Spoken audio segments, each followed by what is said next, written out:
ಮಕ್ಕಳು ಸ್ಕೂಲ್ಗೆ ಹೋಗ್ಬೇಕಾದ್ರೆ ಬೆಳಗಿನ ತಿಂಡಿಗೆ ರಾಗಿ ಗಂಜಿ ಮಾಡ್ಕೊಡ್ತೀನಿ. ವಾರದಲ್ಲಿ ಒಂದು 3 ದಿನ ಅಂತೂ ಮಿಸ್ಸೇ ಇಲ್ಲ. ರಾಗಿ ಗಂಜಿ ಅನ್ನೋದಕ್ಕಿಂತ ಮಲ್ಟಿಗ್ರೈನ್ ಮಿಕ್ಸ್ ಅಂತ ಹೇಳ್ಬೋದು. ಸೊ ಎಲ್ಲಾ ತರದ ಧಾನ್ಯಗಳು ಇರುತ್ತೆ ವಿತ್ ಡ್ರೈ ಫ್ರೂಟ್ಸ್. ಒಬ್ರಿಗೆ ಅಂತ ಮಾಡ್ತೀನಿ, ಆದ್ರೆ ಇಬ್ರಿಗೂ ಶೇರ್ ಮಾಡಿ ಕೊಡ್ತೀನಿ. ನೋಡ್ತಾ ಇರ್ಬೋದು, ಈ ರೀತಿ ಸ್ಪೂನಲ್ಲಿ ತಿನ್ನೋ ತರ ಕೊಡ್ತೀನಿ, ಯಾಕಂದ್ರೆ ಸ್ವಲ್ಪ ಹೊತ್ತಾದ್ರೂ ಹೊಟ್ಟೆಲಿ ಇರ್ಬೇಕಲ್ವಾ. ಹಾಗೆ ಈ ರೀತಿ ಕೊಡೋದ್ರಿಂದ ಸಾಲಿಡ್ ಆಗಿರುತ್ತೆ, ಹೊಟ್ಟೆ ಕೂಡ ಬೇಗ ಹಶ್ವಾಗಲ್ಲ. ಇನ್ನು ಲಂಚ್ ಬಾಕ್ಸ್ಗೆ ಇವತ್ತು ಟೊಮೆಟೊ ಬಾತ್ ಮಾಡಿದ್ದೆ. ಇದು ನೆಕ್ಸ್ಟ್ ದಿನ ಬೆಳಗ್ಗೆ. ಸೊ ನನ್ನ ಚಿಕ್ಕ ಮಗಳಿಗೆ ಇವಾಗ ಇನ್ನೇನು ಸ್ಕೂಲ್ ಮುಗಿತಾ ಬರ್ತಾ ಇರೋದ್ರಿಂದ ಒಂದೊಂದ್ ದಿನ ಒಂದೊಂದಿರುತ್ತೆ. ಸೊ ಇವತ್ತು ಕಲರ್ ಡ್ರೆಸ್ ಇತ್ತು, ಸೊ ಹಾಗಾಗಿ ಈ ರೀತಿ ರೆಡಿ ಆಗಿದ್ದಾಳೆ. ಮತ್ತೆ ತುಂಬಾನೇ ಇಷ್ಟಪಟ್ಟು ಕೂಡ ಕುಡಿತಾಳೆ. ಆರೋಗ್ಯ ದೃಷ್ಟಿಯಿಂದ ತುಂಬಾನೇ ಒಳ್ಳೇದು. ಹಾಗೆ ಇದಕ್ಕೆ ನಾನು ಸ್ವಲ್ಪ ಬೆಲ್ಲದ ಪುಡಿ ಹಾಕ್ತೀನಿ, ಉಪ್ಪು ಕೂಡ ಹಾಕ್ಬೋದು, ಬಟ್ ಬೆಲ್ಲ ಹಾಕೋದ್ರಿಂದ ಇಷ್ಟಪಟ್ಟು ತಿಂತಾರೆ. ಹಾಲೇನು ಮಿಕ್ಸ್ ಮಾಡೋದಿಲ್ಲ, ಹಾಲು ಹಾಕಿದ್ರು ಟೇಸ್ಟಿ ಆಗಿರುತ್ತೆ, ಆದ್ರೆ ಬರೀ ನಾನು ನೀರಲ್ಲಿ ಮಾಡ್ಕೊಡ್ತೀನಿ. ಸೊ ನೋಡ್ತಾ ಇರ್ಬೋದು, ಇದು ಸಾಯಂಕಾಲ ಸನ್ಸೆಟ್ ಅಂತೂ ತುಂಬಾನೇ ಚೆನ್ನಾಗಿತ್ತು. ನಮ್ಮನೆ ನಾರ್ತ್ ಈಸ್ಟ್ ಆಗಿರೋದ್ರಿಂದ ನಮಗೆ ಬ್ಯಾಕ್ ಯಾರ್ಡ್ ಬಂದು ವೆಸ್ಟ್ ಫೇಸಿಂಗ್ ಬಂದು ಈ ಡೈರೆಕ್ಷನ್ ಅಲ್ಲಿ ಬರುತ್ತೆ, ಕ್ರಾಸ್ ಆಗಿ. ನೀವು ಟೈಮ್ ಕೇಳೋದಾದ್ರೆ ಆಲ್ರೆಡಿ 8 ಗಂಟೆ ಆಗಿತ್ತು. ಸೊ ಮನೆ ಎಲ್ಲ ರೆಡ್ಡಿಶ್ ಆಗಿ ಕಾಣಿಸ್ತಾ ಇತ್ತು. ಏನಪ್ಪಾ ಅಂತ ಹೊರಗಡೆ ಬಂದು ನೋಡಿದ್ರೆ ಕ್ಲೌಡ್ಸ್ ಎಲ್ಲ ಇಷ್ಟು ಚೆನ್ನಾಗಿ, ಅದರಲ್ಲೂ ಸನ್ಸೆಟ್ ಅಂತೂ ನೋಡೋದಕ್ಕೆ ತುಂಬಾನೇ ಅದ್ಭುತವಾಗಿ ಕಾಣಿಸ್ತಾ ಇತ್ತು. 8 ಗಂಟೆ ಆಗಿದ್ರು ಕೂಡ ಅಲ್ಲಿಯ ಲೈಟ್ ನನ್ನ ಮುಖದ ಮೇಲೆ ಬೀಳ್ತಾ ಇತ್ತು. ಸೊ ಅದನ್ನ ಹೇಳ್ತಾ ಇದ್ದೆ. ಈ ಒಂದು ಕ್ಲಿಪ್ಪಿಂಗ್ ತೆಗ್ದಿರೋದು ವೀಕೆಂಡ್ ಅಲ್ಲಿ, ಅಂದ್ರೆ ಶನಿವಾರ ಸಾಯಂಕಾಲ ಹಂಗೆ. ಸೊ ನೆಕ್ಸ್ಟ್ ದಿನ ಸಿಕ್ಕಾಪಟ್ಟೆ ಮಳೆ ಆಯ್ತು, ಮದರ್ಸ್ ಡೇ ಇತ್ತಲ್ಲ ಅವತ್ತು.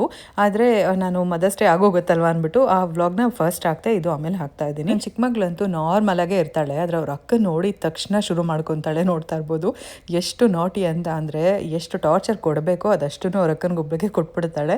ಸೊ ಅವಳಂತೂ ಮುಖ ನೋಡ್ಬೋದು ಹೇಗೆ ಇಟ್ಕೊಂಡಿರ್ತಾಳೆ ಅಂತ ಹೇಳ್ಬಿಟ್ಟು, ಅಮ್ಮ ನಾನು ಬರೋವರೆಗೂ ನಾರ್ಮಲ್ ಆಗಿರ್ತಾಳಮ್ಮ, ನಾನು ನೋಡಿದ ತಕ್ಷಣ ಈ ರೀತಿ ಮಾಡ್ತಾಳೆ ಅಂತ. ಸೊ ಎಲ್ಲ ಮನೆಯಲ್ಲೂ ನನ್ನ ಫ್ರೆಂಡ್ಸು ಹೇಳ್ತಿರ್ತಾರೆ ಅವ್ರ ಮನೆಯಲ್ಲಿ ಚಿಕ್ಕ ಮಕ್ಕಳು ಯಾವಾಗಲೂ ಇದೇ ರೀತಿ ಅಂತ ಹೇಳ್ಬಿಟ್ಟು. ಸೊ ಮತ್ತೆ ನಾನು ನೆಕ್ಸ್ಟ್ ದಿನ ಬೆಳಗ್ಗೆ ಬ್ಲಾಗ್ ಕಂಟಿನ್ಯೂ ಮಾಡ್ತಾ ಇದ್ದೀನಿ. ಮದರ್ಸ್ ಡೇ ಸ್ಪೆಷಲ್ ಗಿಫ್ಟ್ ಏನಂತ ಅಂದರೆ gas stove cleaning, complete microwave ಆಗಿರ್ಬೋದು, ಕೌಂಟರ್ ಟಾಪ್, ಅವನ್ ಕ್ಲೀನಿಂಗ್ ಎಲ್ಲ ನನ್ನ ಹಸ್ಬೆಂಡ್ ನನಗೆ ಮಾಡಿಕೊಟ್ಟಿದ್ದಾರೆ. ಯಾಕಂತ ಅಂದರೆ ಹಿಂದಿನ ದಿನಾನೇ ರಿಕ್ವೆಸ್ಟ್ ಮಾಡಿಬಿಟ್ಟಿದೆ, ಇವತ್ತು ಪೂಜೆ ಸಾಮಾನೆಲ್ಲ ತೊಳಿಬೇಕು, ಸೊ ನನಗೆ ಕಿಚನ್ ಫುಲ್ ಕ್ಲೀನ್ ಆಗಿರಬೇಕು, ಪ್ಲೀಸ್ ಹೆಲ್ಪ್ ಮಾಡಿ ಅಂತ. ಸೊ ಸ್ವಲ್ಪ ಫ್ರೀ ಇದ್ರು ಅಂತ ಹೇಳ್ಬಿಟ್ಟು ಕ್ಲೀನ್ ಮಾಡಿಕೊಟ್ರು. ಇಲ್ಲಿ ಸ್ಟವ್ ಕ್ಲೀನ್ ಮಾಡಿದ್ಮೇಲೆ ಅಡುಗೆ ಮಾಡೋದಕ್ಕೆ ಬೇಜಾರಾಗ್ತಿರುತ್ತೆ. ಹಾಗೆ ರೀಸೆಂಟ್ ಆಗಿ ಐಕ್ಯಾಗ್ ಹೋಗಿದ್ದೆ ಅಲ್ವಾ, ಅಲ್ಲಿಂದ ಕಾಫಿ ಪತ್ರ ತೊಗೊಂಡು ಬಂದಿದ್ದೆ ಅಂತ ಹೇಳಿದ್ದೆ, ಅದೇ ಇದು ತುಂಬಾನೇ ಚೆನ್ನಾಗಿದೆ. ನಿಮ್ಗೆ ಯಾರಿಗಾದ್ರೂ ಇಂಟ್ರೆಸ್ಟ್ ಇತ್ತು ಅಂತ ಅಂದ್ರೆ ತೊಗೊಬೋದು ಐಕ್ಯಾದಲ್ಲಿ. ಹಾಗೆ ಇನ್ನೊಂದು ಕಡೆ ನಾನು ಬ್ರೋಕನ್ ವೀಟ್ ಬಿಸಿಬೇಳೆ ಬಾತ್ ಮಾಡ್ತಾ ಇದ್ದೆ, ಗೋಧಿ ನುಚ್ಚಿನ ಬಿಸಿಬೇಳೆ ಬಾತ್.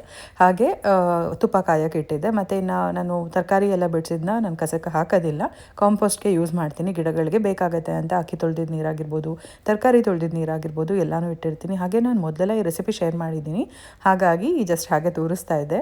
ಇನ್ನು ತುಪ್ಪ ಸ್ವಲ್ಪ ಜಾಸ್ತಿನೇ ಹಾಕಿದ್ದೆ. ಇನ್ನು ನೀವು ಯಾರಾದರೂ ನೋಡಿ ಏನಕ್ಕಷ್ಟು ತುಪ್ಪ ಅಂತೀರಾ ಅಂತ ಹೇಳ್ಬಿಟ್ಟು ಆ ವಿಡಿಯೋ ಸ್ಕಿಪ್ ಮಾಡಿದೆ.